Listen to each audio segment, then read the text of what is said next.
Hello everyone चलନ୍ତୁ late न करी start करबा। तो आज टॉपिक होची social religious movement in 19th century. तो यहाँ हूँ एग्जाम ओरिएंटेड टॉपिक। तो आम ये ब्राह्म समाज, आर्य समाज, प्रार्थना समाज आउ किसी मूवमेंट अबाउट रे देखा। ओके, तो ये मो फर्स्ट जेहतु तीन टा इंपोर्टेंट मुझे सर्ट कर लिख देती कि ब्राह्म समाज फाउंडर है कि राजा राममोहन राय, आर्य समाज फाउंडर है स्वामी दयानंद सरस्वती और प्रार्थना समाज फाउंडर है आत्माराम पांडुराम। ओके, तो आम गोटे गोटे कर स्टार्ट करवा। फर्स्ट है ब्राह्म समाज। फास्ट कौन हो ब्राह्म समाज। तो ब्राह्म समाज प्रतिष्ठाता होती राजा राममोहन राय। मुझे सर्ट लिख देती आर आर आर, मैंने तुम मैंने आर आर आर मूवी को मन रखिक भी कर। तो राजा राममोहन राय केबे ब्राह्म समाज प्रतिष्ठित होता 1828 1828 रे ब्राह्म समाज प्रतिष्ठा होता केबे 1828 रे। ओके, तो father of the Indian renaissance. तो father of the Indian renaissance क्या कहुए राजा राममोहन राय को फादर ऑफ इंडियन रेनेसांस बोली कह जाए। बिफोर नेम आत्मीय सभा। तो कहार आत्मीय सभाटा बिफोर कर ब्राह्म समाज। जो ब्राह्म समाज जोटा है ताहार पूर्वर ना था आत्मीय सभा। पूर्वर ता ना कौन थी आत्मीय सभा। यहाँ केते मसीह प्रतिष्ठित होता 1815। यहाँ 1815 मसीह प्रतिष्ठित होता। यार फर्स्ट नाम था आत्मीय सभा। पर यहाँ 1828 रे चेंज होगी ब्राह्म समाज है। ओके, तापरे राजा राममोहन राय आउ कौन करथिले ब्राह्म समाज प्रतिष्ठा को छाड़ी देके आउ कौन करथिले ना सत्यदाह प्रथा को हटई थिले। कौन करथिले ना सत्यदाह प्रथा जोटा थिला ताको से हटई थिले। केबे हटई थिले 1829 रे। कहा माने सेते बेले को ब्रिटिश सरकार थिले सेते बेले लॉर्ड विलियम बेंटिंग थिले। सेते बेले की थिले लॉर्ड विलियम बेंटिंग थिले। तांको हेल्प रे बा तांको टाइम रे से कौन करथिले ना 1829 ले सत्यदाह प्रथा को हटई थिले। ओके, नेक्स्ट देखिबा। He was associated with the foundation टिके मोटिए को यूज करनी है। Okay, he was associated with the foundation the Hindu College in Calcutta, which is later came to be known as the Presidency College. तो fast से कौन करथिले से गुटे college टे एस्टाब्लिश करथिले। से कॉलेज रो ना कोन थिला हिंदू कॉलेज। से कॉलेज रो ना कोन थिला हिंदू कॉलेज। एटा कोठी थिला कलकत्ता रे थिला। कोठी थिला कलकत्ता रे थिला। परे कोन हितला परवर्ती समय रे से हिंदू कॉलेज रो नाटा चेंज हे जाइतिला प्रेसिडेंसी कॉलेज। पर ना चेंज हे कोन हे जाइतिला प्रेसिडेंसी कॉलेज। तो फर्स्ट तन कॉलेज ना कोन थिला हिंदू कॉलेज। कोड थिला कलकत्ता रे। तो परवर्ती समय रे कोन करा गला से हिंदू कॉलेज रो नाटा चेंज कर दे कि प्रेसिडेंसी कॉलेज बोली कर दिया गला। तो केवल प्रेसिडेंसी कॉलेज को छाड़ी के से आउ गोटे कॉलेज एस्टाब्लिश करथिले कोन सेटा वेदांत कॉलेज। कॉलेज टा ना कोन वेदांत कॉलेज। तो से दुईटा कॉलेज एस्टाब्लिश करथिले। गोटे हला हिंदू कॉलेज जोटा कि परे प्रेसिडेंसी कॉलेज नाम जाना हला। आ गोटे हला Vedanta college. He supported western culture. से वेस्टर्न कल्चर को सपोर्ट करथिले। से जो पुराना कालिया अंधविश्वास जहाँ भी सब रहउतला ताको से मान नथिले। से वेस्टर्न कल्चर को सपोर्ट करथिले। तापरे next the Ramon was the only person. Ramon was the only person in his time in the whole world of men to realize completely significance of the modern age. एटा के कहते रविंद्रनाथ टागोर कहते। मैं रविंद्रनाथ टागोर राजा राममोहन राय को आधुनिक जुगर मनीषर आख्या देथिले। कौन आधुनिक जुगर मनीषर आख्या देथिले के देथिले रविंद्रनाथ टागोर। रविंद्रनाथ टागोर कहा को मॉडर्न एज रो लोक बोली कहथिले राजा राममोहन राय को कहथिले। जेहेतु Raja Rammohan Roy totally western culture ऊपर बिलीव करते। आमर जो पुराना गलिया ऑर्थोडॉक्स फीलिंग्स रहीगला, ऑर्थोडॉक्स कल्चर रहीगला, विभिन्न प्रकार अंधविश्वास रहीगला, सेगुड़ा को से विश्वास करूनथिले। से वेस्टर्न कल्चर ऊपर विश्वास करते। से रविंद्रनाथ टागोर तांको कौन कहते ना आधुनिक जुगर मनीष मैंने कहते यही वर्तमान जुगर माने सेते बेलकर जुगर जदि कहीं जड़े मॉडर्न पीपल रही जाऊँगी ताने सी हूँ किए आमर राजा राममोहन राय। ओके, तो ये आमर जी मत लगे कि एति इम्पोर्टाट तो से लिखी। देखो young Bengal movement. Young Bengal movement जोड़ा खाली जस्ट इम्पोर्टेंट मुझे खाली लिखी। यंग बेंगल मूवमेंट फाउंडर किए हेनरी विवान डिरोजा। तो यंग बेंगल मूवमेंट फाउंडर किए हेनरी विवान डिरोजा। ओके, तापर पड़े आसते देवेंद्रनाथ टागोर। देवेंद्रनाथ टागोर कौन करते ना तत्व विधान सभा गोटे सभा थिला ସେ ସଭାଟା ନାଁ କ'ଣ? ତତ୍ତ୍ୱ ବିଧାନ ସଭା। ସେ ତତ୍ତ୍ୱ ବିଧାନ ସଭାର ଫାଉଣ୍ଡର ଥିଲେ ଦେବେନ୍ଦ୍ରନାଥ ଟାଗୋର। ତତ୍ତ୍ୱ ବିଧାନ ସଭାର ଫାଉଣ୍ଡର କିଏ ଥିଲେ? ଦେବେନ୍ଦ୍ରନାଥ ଟାଗୋର। କେତେ ମସିହାରେ ତତ୍ତ୍ୱ ବିଧାନ ସଭାଟା ହେଇଥିଲା? 1839ରେ। କେତେ ମସିହାରେ ହେଇଥିଲା? 1839ରେ ଯୋଉ ତତ୍ତ୍ୱ ବିଧାନ ସଭାଟା ତିଆରି ହେଇଥିଲା, ସେ ତତ୍ତ୍ୱ ବିଧାନ ସଭାର ଫାଉଣ୍ଡର ଥିଲେ ଆମର ଦେବେନ୍ଦ୍ରନାଥ ଟାଗୋର। ଓକେ, ତାପରେ ପଳେଇ ଆସନ୍ତୁ। ତାପରେ ଆଇଲା କେଶବ ଚନ୍ଦ୍ର ସେନ। ତାପରେ କ'ଣ ଆସୁଛନ୍ତି? କେଶବ ଚନ୍ଦ୍ର ସେନ। କେଶବ ଚନ୍ଦ୍ର ସେନଙ୍କର ବେଶୀ କିଛି ନାହିଁ ନା, ଯେତେବେଳେ ବ୍ରାହ୍ମ ସମାଜର ସବୁ ରୀତିନୀତି ରାଜା ରାମମୋହନ ରାୟ ଆଣୁଥିଲେ, ସେ ସବୁ ରୀତିନୀତିରେ ବା ଯେତିକି ସବୁ ଲ ଆକ୍ଟ ସେ ସବୁ ପାସ୍ କରୁଥିଲେ, ସେଥିରେ କେଶବ ଚନ୍ଦ୍ର ସେନ କ'ଣ କରୁଥିଲେ? ହେଲ୍ପ କରୁଥିଲେ ରାଜା ରାମମୋହନ ରାୟଙ୍କୁ। ଓକେ, ତାପରେ ପଳେଇ ଆସନ୍ତୁ। ତାପରେ ଆଇଲା ଈଶ୍ୱର ଚନ୍ଦ୍ର ବିଦ୍ୟାସାଗର। ଏକୁ ତ ଆମେ ସମସ୍ତେ ବହୁତ ଭଲ ଭାବରେ ଜାଣିଛନ୍ତି। ଈଶ୍ୱର ଚନ୍ଦ୍ର ବିଦ୍ୟାସାଗର କିଏ? ନା, ସେ କ'ଣ ହେଲା? ୱେଟ୍, ହଁ, ଈଶ୍ୱର ଚନ୍ଦ୍ର ବିଦ୍ୟାସାଗର କ'ଣ ନା ମିଡ୍ 19th ସେଞ୍ଚୁରୀରେ ବେଙ୍ଗଲରେ 1820ରେ ତାଙ୍କର ଜନ୍ମ ହେଇଥିଲା। କୋଉଠି ହେଇଥିଲା? ନା ବେଙ୍ଗଲରେ ହେଇଥିଲା। କେତେ ମସିହାରେ ହେଇଥିଲା? 1820ରେ ହେଇଥିଲା। କୋଉ ଶତାବ୍ଦୀରେ ହେଇଥିଲା? ନା ମିଡ୍ 19th ସେଞ୍ଚୁରୀରେ। ଓକେ, ତ ଈଶ୍ୱର ଚନ୍ଦ୍ର ବିଦ୍ୟାସାଗର ଜଣେ କ'ଣ ଥିଲେ? ନା ସାଂସ୍କ୍ରିଟ ସ୍କଲାର ଥିଲେ। ଈଶ୍ୱର ଚନ୍ଦ୍ର ବିଦ୍ୟାସାଗର ଜଣେ କ'ଣ ଥିଲେ? ସାଂସ୍କ୍ରିଟ ସ୍କଲାର ଥିଲେ। ସେ ସାଂସ୍କ୍ରିଟ ଟିଚର ଥିଲେ। 1851ରେ ସେ କ'ଣ ହଉଥିଲେ? ନା ସାଂସ୍କ୍ରିଟ ଟିଚର ଭାବରେ ପିଲାମାନଙ୍କୁ ପଢଉଥିଲେ। ଓକେ, ସେ ୱିଡୋ ରିମ୍ୟାରେଜ ଆକ୍ଟ ଆଣିଥିଲେ। କ'ଣ ଆଣିଥିଲେ? Widow ରିମ୍ୟାରେଜ act. ଏଠି ଟିକେ ଆକ୍ଟ ଲେଖିଦେବେ। ଓକେ, ୱିଡୋ ରିମ୍ୟାରେଜ ଆକ୍ଟ ଆଣିଥିଲେ କି ଈଶ୍ୱର ଚନ୍ଦ୍ର ବିଦ୍ୟାସାଗର। ଏଠି ଯୋଉ ଲେଖା ହେଇଛି ICB ମିନ୍ସ ଆଇ ରେ ଈଶ୍ୱର, ସି ରେ ଚନ୍ଦ୍ର, ବି ରେ ବିଦ୍ୟାସାଗର। ମୁଁ ଟିକେ ସର୍ଟ ଫର୍ମ ଲେଖିକି କରିଛି, ଯାହାଦ୍ୱାରା କି ମାନେ କ'ଣ ପଢିତେ ଟିକେ ଭଲ ଲାଗିବ, ଆଟ୍ରାକ୍ଟିଭ ଲାଗିବ। ଓକେ, ତ ୱିଡୋ ରିମ୍ୟାରେଜ ଆକ୍ଟ କିଏ ଆଣିଥିଲା? ଈଶ୍ୱର ଚନ୍ଦ୍ର ବିଦ୍ୟାସାଗର, ମାନେ ICB। ଓକେ, ଆଉ ଗୋଟେ ଦେଖନ୍ତୁ, ୱିଡୋ ରିମ୍ୟାରେଜ ଆସୋସିଏସନ। ୱିଡୋ ରିମ୍ୟାରେଜ ଆକ୍ଟ ଅଲଗା, ୱିଡୋ ରିମ୍ୟାରେଜ ଆସୋସିଏସନ ଅଲଗା। ଆଉ ଦିଟାଙ୍କୁ ଅଲଗା ଅଲଗା ଲୋକ ହିଁ ଆଣିଥିଲେ। ଆଉ ଏଇ ଦିଟା ବେଶୀ କନଫ୍ୟୁଜିଂ କ୍ୱେଶ୍ଚିନ୍ ମଧ୍ୟ। ତ ୱିଡୋ ରିମ୍ୟାରେଜ ଆସୋସିଏସନ କିଏ ଆଣିଥିଲେ? ପଣ୍ଡିତ ବିଷ୍ଣୁ ଶାସ୍ତ୍ରୀ। କିଏ ଆଣିଥିଲେ? ପଣ୍ଡିତ ବିଷ୍ଣୁ ଶାସ୍ତ୍ରୀ ଆଣିଥିଲେ ଆସୋସିଏସନ। ଆଉ ଆକ୍ଟ ଆଣିଥିଲେ ଈଶ୍ୱର ଚନ୍ଦ୍ର ବିଦ୍ୟାସାଗର। ଆଉ ଫର୍ଷ୍ଟ ୱିଡୋକୁ କିଏ ବାହା ହେଇଥିଲେ? ନା ଦଣ୍ଡ କେଶବ କାରବେ। ଏଇଟା ନେକ୍ସଟ ଇଏରେ ଅଛି। ତ ଫର୍ଷ୍ଟ ୱିଡୋକୁ ବାହା ହେଇଥିଲେ ଦଣ୍ଡ କେଶବ କାରବେ। ୱିଡୋ ରିମ୍ୟାରେଜ ଆକ୍ଟ ଆଣିଥିଲେ ଈଶ୍ୱର ଚନ୍ଦ୍ର ବିଦ୍ୟାସାଗର। ୱିଡୋ ରିମ୍ୟାରେଜ ଆସୋସିଏସନ ଆଣିଥିଲେ ପଣ୍ଡିତ ବିଷ୍ଣୁ ଶାସ୍ତ୍ରୀ। ତାପରେ ଏଇ ଯୋଉ ବିଦ୍ୟାସାଗର ଉପାଧି ନୁହେଁ, ତାଙ୍କର ନାଁ ଥିଲା ଈଶ୍ୱର ଚନ୍ଦ୍ର। ଓକେ, ତାଙ୍କୁ ଏଇ ଯୋଉ ବିଦ୍ୟାସାଗର ଉପାଧିଟା ମିଳିଛି, ଏଇଟା କିଏ ଦେଇଛନ୍ତି? ରବୀନ୍ଦ୍ରନାଥ ଟାଗୋର ଦେଇଛନ୍ତି। କିଏ ଦେଇଛନ୍ତି? ରବୀନ୍ଦ୍ରନାଥ ଟାଗୋର। ତାଙ୍କୁ ଯୋଉ ଈଶ୍ୱର ଚନ୍ଦ୍ରକୁ ଯୋଉ ବିଦ୍ୟାସାଗର ଉପାଧିଟା ମିଳିଛି, ଏଇ ଉପାଧିଟା ତାଙ୍କୁ ରବୀନ୍ଦ୍ରନାଥ ଟାଗୋର ବୋଲି ଦେଇଛନ୍ତି। ଆଉ ସେଠି ରାଜା ରାମମୋହନ ରାୟଙ୍କୁ ବି ମଧ୍ୟ ମଡର୍ଣ୍ଣ ଏଜର ଲୋକ ବୋଲି କିଏ କହିଛନ୍ତି? ରବୀନ୍ଦ୍ରନାଥ ଟାଗୋର ହିଁ କହିଛନ୍ତି। ଓକେ, ତ ଏସବୁକୁ ମନେ ରଖିବ। First Indian school for girl. ଇଣ୍ଡିଆର ଫାଷ୍ଟ ଗାର୍ଲ ସ୍କୁଲ କିଏ କରିଥିଲେ? ଈଶ୍ୱର ଚନ୍ଦ୍ର ବିଦ୍ୟାସାଗର କରିଥିଲେ। କେବେ କରିଥିଲେ? ବେଥୁନୁ ସ୍କୁଲରେ କରିଥିଲେ। କୋଉଠି କରିଥିଲେ? ବେଥୁନୁ, ମାନେ ସେ ସ୍କୁଲଟା ନାଁ କ'ଣ? ବେଥୁନୁ ସ୍କୁଲ। କେବେ ହେଇଥିଲା? 1849ରେ। 1849ରେ ଈଶ୍ୱର ଚନ୍ଦ୍ର ବିଦ୍ୟାସାଗର ପୁରା ଇଣ୍ଡିଆର ଗାର୍ଲସ ମାନଙ୍କ ପାଇଁ ଗୋଟେ ଗାର୍ଲ ସ୍କୁଲ ବାହାର କରିଥିଲେ। ଆଉ ସେଟା ବି ଇଣ୍ଡିଆର ଫାଷ୍ଟ ଗାର୍ଲ ସ୍କୁଲ। ଓକେ, ସେ ସ୍କୁଲର ନାଁ ହେଲା ବେଥୁନୁ ସ୍କୁଲ। ଓକେ, ତାପରେ ୱିଡୋ ରିମ୍ୟାରେଜ ଆକ୍ଟ ପାସ୍ଡ। ୱିଡୋ ରିମ୍ୟାରେଜ ଆକ୍ଟଟା ଯୋଉ ଆଣିଥିଲେ ଈଶ୍ୱର ଚନ୍ଦ୍ର ବିଦ୍ୟାସାଗର, ଏଟା କେବେ ପାସ୍ ହେଇଥିଲା? 1856ରେ। କେବେ ପାସ୍ ହେଇଥିଲା? 1856ରେ। ହି ରୋଟ୍ ଏ ମାନେ ଯେମିତି ଆମର ବର୍ଣ୍ଣବୋଧ ନାହିଁ। ଓକେ, ତ ସେଇଭଳିଆ ସେ ଗୋଟେ ବେଙ୍ଗଲୀ ଲିଟରେଚରରେ ଗୋଟେ ଲେଖିଥିଲେ ବହି। ସେ ବହିଟା ନାଁ ହଉଛି ବର୍ଣ୍ଣ ପରିଚୟ। ଆମର ଯେମିତି ଓଡ଼ିଆରେ ବର୍ଣ୍ଣବୋଧ, ସେଇଭଳିଆ ତାଙ୍କର ବେଙ୍ଗଲୀରେ ସେ କ'ଣ ଲେଖିଥିଲେ? ବର୍ଣ୍ଣ ପରିଚୟ ବୋଲି ଲେଖିଥିଲେ। ଓକେ, ଏତିକି ମନେ ରହିଲା ସମସ୍ତଙ୍କର। ନେକ୍ସଟ ଚାଲନ୍ତୁ ଯିବା।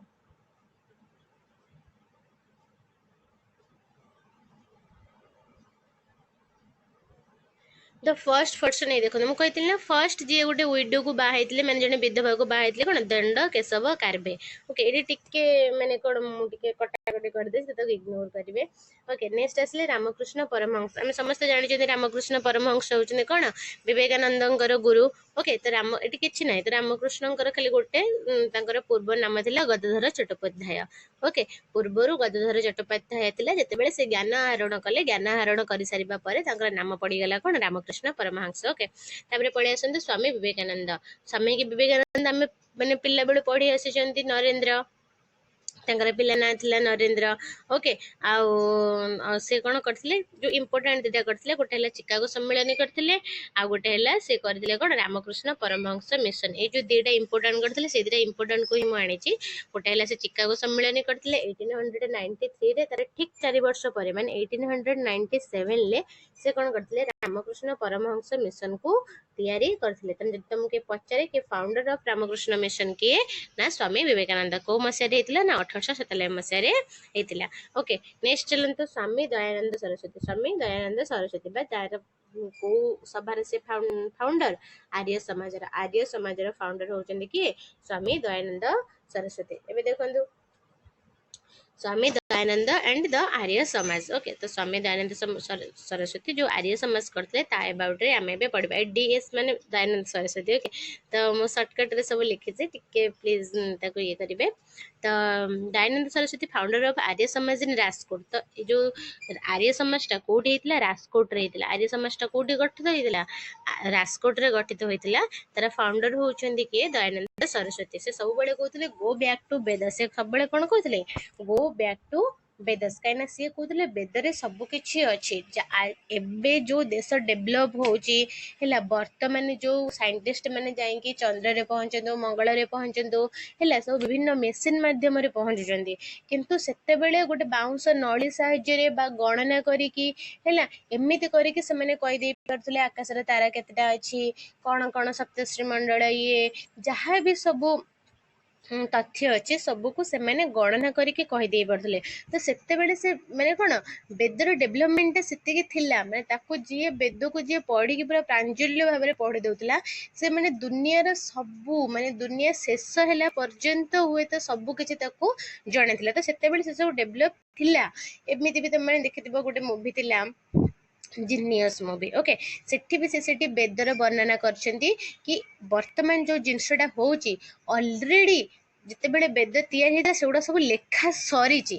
ତା ମାନେ ଭାବ ସେତେବେଳେ ଆମ ଇଣ୍ଡିଆ କେତେ ଡେଭଲପ୍ ଥିଲା, ସେତେବେଳେ କେତେ ସବୁ ଟ୍ୟାଲେଣ୍ଟେଡ୍ ପିପଲ୍ ଥିଲେ ଯେଉଁମାନେ କି ବର୍ତ୍ତମାନ ଯେଉଁଟାକୁ ଆମେ ଜାଣୁଛନ୍ତି ସେଟା ଅଲରେଡ଼ି ବେଦରେ ଲେଖା ସରିଛି। ଓକେ, ତ ସେଥିପାଇଁ ସେ ସବୁବେଳେ କହୁଥିଲେ ଗୋ ବ୍ୟାକ୍ ଟୁ ବେଦସ୍, ମାନେ ବେଦରେ ହିଁ ସବୁ କିଛି ଅଛି। ତାପରେ ବେଦ ଯେହେତୁ ଦେଲା, ଆମେ ଏଠି ବେଦ ବିଷୟରେ ଟିକେ ପଢ଼ିଦେବା। ବେଦ ମିନ୍ସ କ'ଣ, ଶ୍ରୁତି ବା ଜ୍ଞାନ। ବେଦ ମିନ୍ସ କ'ଣ, ଜ୍ଞାନ। ଆଉ ବେଦର ଅନ୍ୟ ନାମ ହେଉଛି କ'ଣ, ଶ୍ରୁତି। ତ ଏଇ ବେଦକୁ 4 ପ୍ରକାରରେ ବିଭକ୍ତ କରାଯାଇଛି। କେତେ ପ୍ରକାରରେ ବିଭକ୍ତ କରାଯାଇଛି, 4 ପ୍ରକାରରେ ବିଭକ୍ତ କରାଯାଇଛି। ଆମେ ସମସ୍ତେ ଜାଣିଛନ୍ତି ଋକ୍ ବେଦ, ସାମ ବେଦ, ୟଜୁର୍ ବେଦ, ଅଥର୍ବ ବେଦ। କ'ଣ, ଋକ୍, ସାମ, ୟଜୁର୍, ଅଥର୍ବ। ଋକ୍ ବେଦ କ'ଣ ନା ସବୁଠୁ ଓଲ୍ଡେଷ୍ଟ ବେଦ। ସବୁଠୁ ଓଲ୍ଡେଷ୍ଟ ବେଦ କୋଉଟା, ଋକ୍ ବେଦଟା। ଫାଷ୍ଟ ଯଦି କୋଉ ବେଦଟା ତିଆରି ହେଲା ସେ ହେଉଛି ଋକ୍ ବେଦ। ଏଇ ଯେଉଁ 1028 ନେ 1028 ମାନେ ଏଇ 1028ଟା ମନ୍ତ୍ର ଅଛି ଏଠି। 1028ଟା କ'ଣ ଅଛି, ମନ୍ତ୍ର ଅଛି। ଭାବିଦେବନି 1028 ଇୟରରେ ଏଟା ତିଆରି ହେଇଥିଲା, ନା 1028ଟା ମନ୍ତ୍ର ଅଛି ଏଇ ଋକ୍ ବେଦରେ। ତାହେଲେ ଋକ୍ ବେଦ ଆମକୁ କ'ଣ କହୁଛି, ନା ସବୁ ମନ୍ତ୍ର ବିଷୟରେ ଆମକୁ ଋକ୍ ବେଦ କହୁଛି। ସାମ ବେଦ କ'ଣ କହୁଛି, ସଙ୍ଗୀତ। ସାମ ବେଦ ଆମକୁ କାହା ଏବାଉଟରେ ଶୁଣାଉଛି, ସଙ୍ଗୀତ ଏବାଉଟରେ ଜଣାଉଛି, ମ୍ୟୁଜିକ୍ ଏବାଉଟରେ ଜଣାଉଛି। ୟଜୁର୍ ବେଦ ଆମକୁ କ'ଣ ଶିଖଉଛି, ପୂଜା ବିଧି। ୟଜୁର୍ ବେଦ ଆମକୁ କ'ଣ ଶିଖଉଛି, ପୂଜା ବିଧି ବିଷୟରେ ଶିଖଉଛି। ଅଥର୍ବ ବେଦ ଆମକୁ କ'ଣ ଶିଖଉଛି, ଯାଦୁ ବିଦ୍ୟା ଆଉ ଗୁଣିଗାରେଡ଼ି ହେଲା, ଯୋଉ କଳା ଯାଦୁ ଅଛି ସବୁ ଗୁଣି କରିଦଉନାହାନ୍ତି ଲୋକଙ୍କୁ, ଏଗୁଡ଼ା ସବୁ କୋଉଠି ଲେଖା ହେଇଛି, ଅଥର୍ବ ବେଦରେ ଲେଖା ହେଇଛି। ଆଉ ୟଜୁର୍ ବେଦରେ ପୂଜା ବିଧି ଲେଖା ହେଇଛି, ଠାକୁରଙ୍କୁ କେମିତି ପୂଜା କରିବ, ମନ୍ଦିରରେ କେମିତି ପୂଜା ହବ, ସବୁ ବିଭିନ୍ନ ପ୍ରକାର ପୂଜା ବିଧି ବିଷୟରେ ଲେଖା ହେଇଛି। ସାମ ବେଦରେ ସଙ୍ଗୀତ ବିଷୟରେ ଲେଖା ହେଇଛି। ଆଉ ଋକ୍ ବେଦରେ ବିଭିନ୍ନ ପ୍ରକାର ମନ୍ତ୍ର ଏବାଉଟରେ ଲେଖା ହେଇଛି। ଓକେ, ତ ଏଇଟା ଜାଣିଲ। ତାପରେ ଚାଲନ୍ତୁ ନେକ୍ସଟ ପେଜକୁ ଯିବା। ନେକ୍ସଟ ପେଜ କହୁଛି ତ ହି ରୋଟ୍ ଏ ବୁକ୍, କିଏ, ଈଶ୍ୱର ଚନ୍ଦ୍ର ନାଇଁ ସରି ଆମେ କୋଉଠି ଥିଲେ, ସ୍ୱାମୀ ଦୟାନନ୍ଦ ସରସ୍ୱତୀ। ସରି, ତ ଆମେ କୋଉଠି ଥିଲେ, ସ୍ୱାମୀ ଦୟାନନ୍ଦ ସରସ୍ୱତୀ। ତାହେଲେ ସେ କହୁଛନ୍ତି ହି ରୋଟ୍ ଏ ବୁକ୍ ସତ୍ୟାର୍ଥ ପ୍ରକାଶମ୍। ତାହେଲେ ସ୍ୱାମୀ ଦୟାନନ୍ଦ ସରସ୍ୱତୀ ଗୋଟେ ବୁକ୍ ଲେଖିଥିଲେ, ଯୋଉ ବୁକ୍ର ନାଁ ହେଉଛି କ'ଣ, ସତ୍ୟାର୍ଥ ପ୍ରକାଶମ୍। ଯୋଉ ବୁକ୍ର ନାଁ କ'ଣ, ସତ୍ୟାର୍ଥ ପ୍ରକାଶମ୍। ସ୍ୱାମୀ ଦୟାନନ୍ଦ ସରସ୍ୱତୀ ଗୋଟେ ବୁକ୍ ଲେଖିଥିଲେ ଯୋଉ ବୁକ୍ର ନାମ ହେଲା ସତ୍ୟାର୍ଥ ପ୍ରକାଶମ୍। ଆଉ ସେଠି କ'ଣ ଲେଖିଥିଲେ, ଈଶ୍ୱରଚନ୍ଦ୍ର ବିଦ୍ୟାସାଗର ସେ କ'ଣ ଲେଖିଥିଲେ, ବର୍ଣ୍ଣ ପରିଚୟ। ଈଶ୍ୱରଚନ୍ଦ୍ର ବିଦ୍ୟାସାଗର କ'ଣ ଲେଖିଥିଲେ, ବର୍ଣ୍ଣ ପରିଚୟ। ଆଉ ସ୍ୱାମୀ ଦୟାନନ୍ଦ ସରସ୍ୱତୀ କ'ଣ ଲେଖିଥିଲେ, ସତ୍ୟାର୍ଥ ପ୍ରକାଶମ୍। ହି ବିଗେନ୍ ଫାଉଣ୍ଡର ଅଫ୍ ଏ ମୁଭମେଣ୍ଟ, ଶୁଦ୍ଧି ମୁଭମେଣ୍ଟ। ତ ଆଉ କାହା ସହିତ ଆମର जड़ित थे सी शुद्धि मुवमेंट सहित जड़ित थे। शुद्धि मुवमेंट कौन ना जदि कई जने इस्लाम धर्म ग्रहण कर दौरान माने हिंदू इस्लाम हो जाउछंदी कि हिंदू ख्रिस्टियन हो जाउछंदी आ तापरे तांको से धर्म भल लागिला नाही से पुणी थे हिंदू रिलीजन को फेरिया को चाहुचंदी। तो से जो शुद्धिकरण माने इस्लाम रु हिंदू को पुणी वापस आसिया पई ख्रिस्टियन रु हिंदू को पुणी वापस आसिया पई से जो शुद्धिकरण टाको सेटा को हमर स्वामी दयानंद सरस्वती करथले। एटा को हमर शुद्धि मुवमेंट बोली कुआ गला। ओके तो तांको नारे भी गोटे स्कूल अच्छी समस्त जानिथिबो डीएवी स्कूल। ओके तो डीएवी रो फुल फॉर्म कोन दयानंद आंग्लो वैदिक स्कूल। तो एटा स्वामी दयानंद सरस्वती को नारे डीएवी स्कूल टा हेतिला। एटी देखंतु एटी मु लिखिजी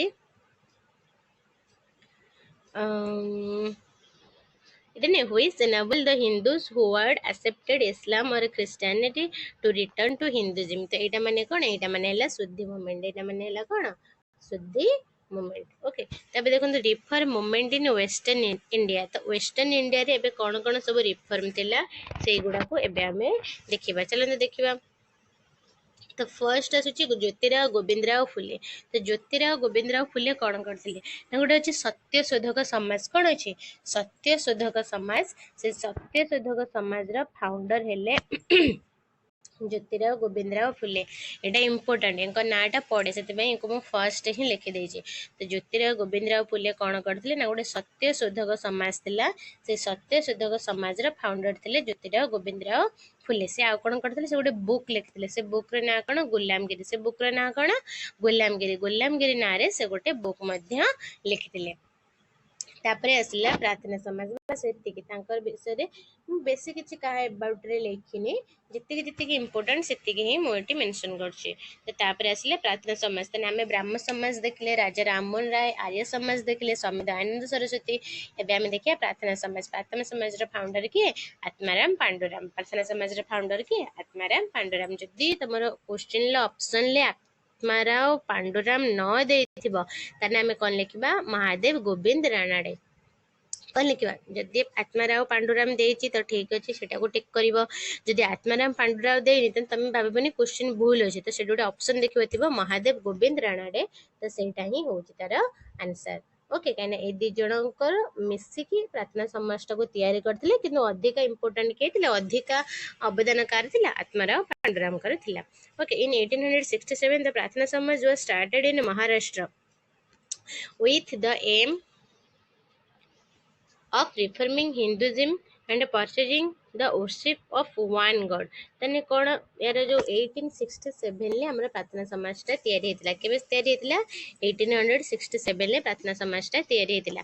कोठे तयारी हेतिला महाराष्ट्र रे तयारी हेतिला। को स्टेट रे हेतिला महाराष्ट्र रे प्रार्थना समाज 1867 ले हमरा आत्माराम पांडुरा और महादेव गोविंद राणाडे को सहायता रे तयारी हेतिला। यार मेन एम कोन थिला यार मेन एम कोन थिला ना हिंदुइज्म को प्रमोट करबा। ओके आउ तांको विश्वास करेबा कि जड़े भगवान को ऊपर विश्वास रख।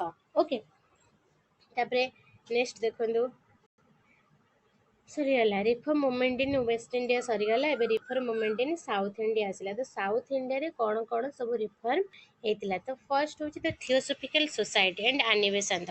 तो हमर जो हेतिला इंडिया रे जोटा हेतिला से इंडिया रे हेड थिले आनिबेसंत। से इंडिया रे हेड के थिले आनिबेसंत। बट ए जो थियोसॉफिकल सोसाइटी मूवमेंट एटा फर्स्ट तर स्टार्टिंग है अमेरिका। तो स्टार्टिंग कोठी होची अमेरिका। अब अमेरिका रे जो थियोसॉफिकल सोसाइटी टा हेइला ताको किए करथिले ना मैडम बालभार्स्के एंड एचपी बालभार्स्के के करथिले। मैडम बालभार्स्के एंड एचपी बालभार्स्के हमरे जो थियोसॉफिकल सोसाइटी टा को फर्स्ट अमेरिका रे स्टार्ट करथिले। तापर जेतले अमेरिका रो इंडिया को आसिला तो इंडिया रे तार प्रमोट ताको किए करथिले आनिबेसन ताको प्रमोट करथिले। नेक्स्ट देखो गला आनिबेसन। तापर इंडिया रे नेतृत्व नहीं आनिबेसन। तो आनिबेसन कौन करथिले ना बनारस रे गोटे कॉलेज एस्टाब्लिश करथिले। से कौन करथिले बनारस रे गोटे कॉलेज एस्टाब्लिश करथिले। से कॉलेज रे ना कौन central Hindu college in Banaras. College ना कौन central Hindu college in Banaras. एटा किए करथिले आनिबेसन तो करथिले।